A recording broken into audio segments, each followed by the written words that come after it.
ये कहानी ज़रूर से ज़रूर सुने। एक घर में 3 भाई और एक बहन थी।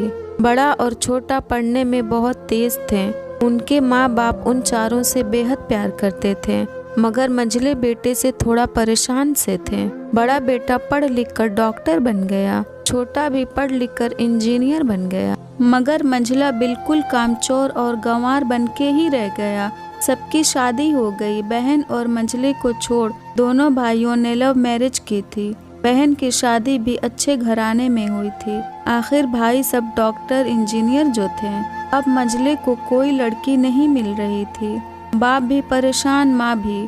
बहन जब भी मायके आती सबसे पहले छोटे भाई और बड़े भैया से मिलती, मगर मंझले से कम ही मिलती थी, क्योंकि वह न तो कुछ दे सकता था और न ही वह जल्दी घर पे मिलता था। वैसे वह दिहाड़ी मजदूरी करता था। पढ़ नहीं सका तो नौकरी कौन देता। मंझले की शादी किए बिना बाप गुजर गए।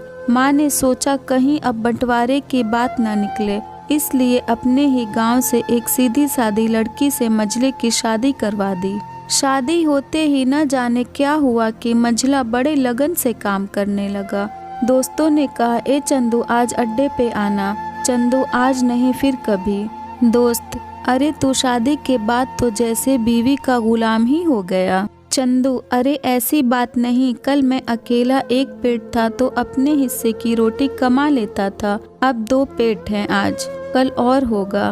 घर वाले नालायक कहते हैं, मेरे लिए चलता है, मगर मेरी पत्नी मुझे कभी नालायक कहे तो मेरी मर्दानगी पर एक भद्दा गाली है, क्योंकि एक पत्नी के लिए उसका पति उसका घमंड, इज्जत और उम्मीद होता है। उसके घर वालों ने भी तो मुझ पर भरोसा करके ही तो अपनी बेटी दी होगी, फिर उनका भरोसा कैसे तोड़ सकता हूँ।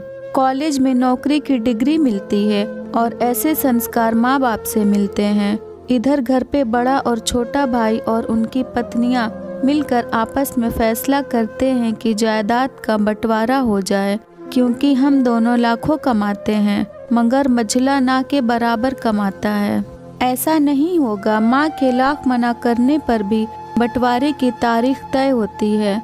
बहन भी आ जाती है, मगर चंदू है कि काम पे निकलने के लिए बाहर आता है।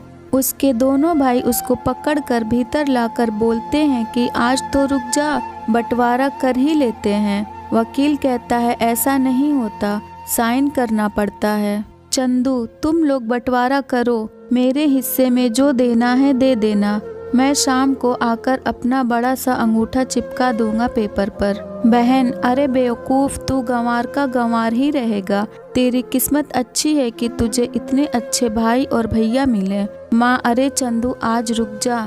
बंटवारे में कुल 10 बीघा जमीन में दोनों भाई 5-5 रख लेते हैं और चंदू को पुश्तैनी घर छोड़ देते हैं। तभी चंदू जोर से चिल्लाता है, अरे फिर हमारी छुटकी का हिस्सा कौन सा है। दोनों भाई हंसकर बोलते हैं, अरे मूर्ख, बंटवारा भाइयों में होता है और बहनों के हिस्से में सिर्फ उसका मायका ही है। चंदू, ओ शायद पढ़ा लिखा न होना भी मूर्खता ही है। ठीक है, आप दोनों ऐसा करो, मेरे हिस्से की वसीयत मेरी बहन छुटकी के नाम कर दो।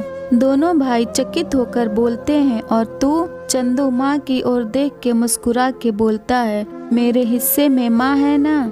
फिर अपनी बीवी की ओर देखकर बोलता है मुस्कुरा के, क्यों चंदूनी जी, क्या मैंने गलत कहा? चंदूनी अपनी सास से लिपट कर कहती है, इससे बड़ी वसीयत क्या होगी मेरे लिए कि मुझे माँ जैसी सासू मिली और बाप जैसा ख्याल रखने वाला पति। बस यही शब्द थे जो बंटवारे को सन्नाटे में बदल दिया। बहन दौड़कर अपने गंवार भाई से गले लगकर रोते हुए कहती है कि माफ कर दो भैया मुझे, क्योंकि मैं समझ न सकी आपको। चंदू, इस घर में तेरा भी उतना ही अधिकार है जितना हम सभी का। बहुओं को जलाने की हिम्मत किसी में नहीं होती, मगर फिर भी जलाई जाती हैं, क्योंकि शादी के बाद हर भाई हर बाप उसे पराया समझने लगते हैं। मगर मेरे लिए तुम सब बहुत अजीज हो, चाहे पास रहो या दूर। माँ का चुनाव इसलिए किया ताकि तुम सब हमेशा मुझे याद आओ, क्योंकि ये वही कोख है जहाँ हमने साथ साथ 9 महीने गुजारे हैं। माँ के साथ तुम्हारी यादों को भी मैं रख रहा हूँ। दोनों भाई दौड़कर मंझले से गले मिलकर रोते रोते कहते हैं, आज तो तू सचमुच का बाबा लग रहा है। सबकी पलकों पे पानी ही पानी, सब एक साथ फिर से रहने लगते हैं। अगर ये स्टोरी आपको अच्छी लगी तो इस वीडियो को लाइक करें और नए हैं तो हमारे चैनल को भी सब्सक्राइब करें।